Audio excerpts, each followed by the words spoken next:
Morning friends, মোৰ অন্য এটা ভিডিঅ'লৈ আপোনালোকক স্বাগতম জনাইছোঁ। এতিয়া ৰাতিপুৱাৰ কামখিনি কৰি আজৰি হৈছোঁ। ল'ৰা ছোৱালী দুটাও কলেজলৈ গৈছে আৰু এতিয়া বজাৰৰ পৰা আহোঁগৈ এপাক, কাৰণ আলহী আহিব বুলি খবৰ দিছে। আলহীৰ কাৰণে কিবা এটা লৈ আহোঁগৈ।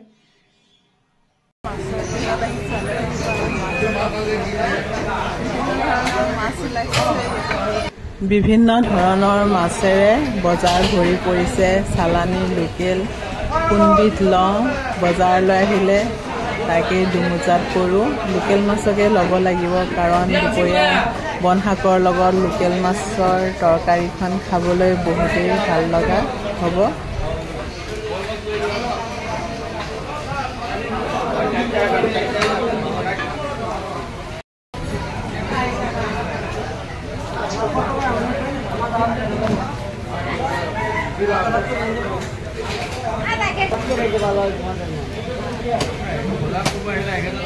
লগতে আলু, পিঁয়াজ, চব্জি অলপ লৈ লওঁ।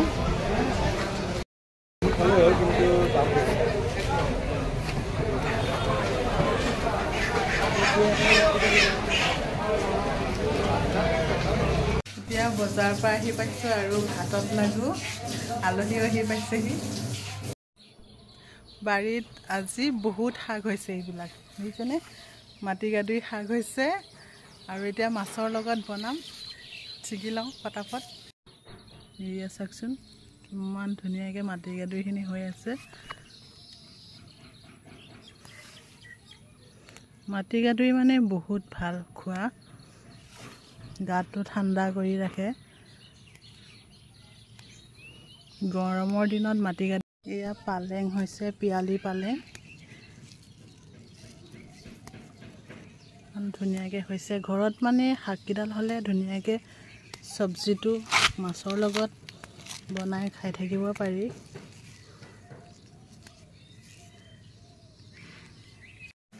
প্ৰথমে মাছখিনি ধুনীয়াকৈ ধুই হালধি নিমখ সানি ল'লোঁ আৰু এটা হাতে মোবাইলটো ধৰি ভিডিঅ' বনাই থকাৰ কাৰণে লটং পটং হৈ থাকে। আৰু এয়া তেলত দি দিলোঁ। ধুনীয়াকৈ এতিয়া ফ্ৰাই কৰি ল'ম।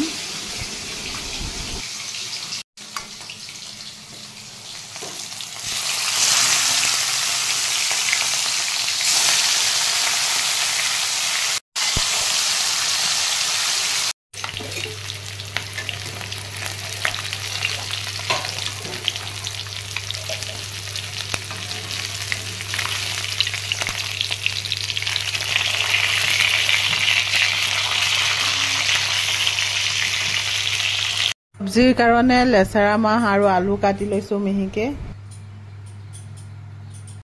এয়া আমাৰ আলহী আহিলে, এইজনী। আৰু এয়া মাইনা, বাবু। শাকখিনি আনি মই ধুনীয়াকৈ ধুই প্ৰেছাৰ কুকাৰত আলু এটা দি বইল কৰি ল'লোঁ আৰু শাকৰ লগত বনাবলৈ বিলাহী মিহিকৈ কাটি ভাজি আছোঁ। তাতে হালধি অলপ দি দিছোঁ আৰু ইয়াতে মই বইল কৰি থকা শাকৰটো দি দিম এতিয়া শাকখিনি, আৰু তাৰ ওপৰত মই মাছখিনি দি দিম। আজি সম্পূৰ্ণ ভিডিঅ'টো নেদেখুৱালোঁ। এই আলহীক ভাত খাব দিছোঁ। আমাৰ আলহীকেইটা খুব লাজুকা, সেইকাৰণে ভালকৈ দেখুওৱা নাই, দূৰৰ পৰাই দেখুৱাইছোঁ। আৰু ভাত খাই আলহী যাবলৈ ওলালে।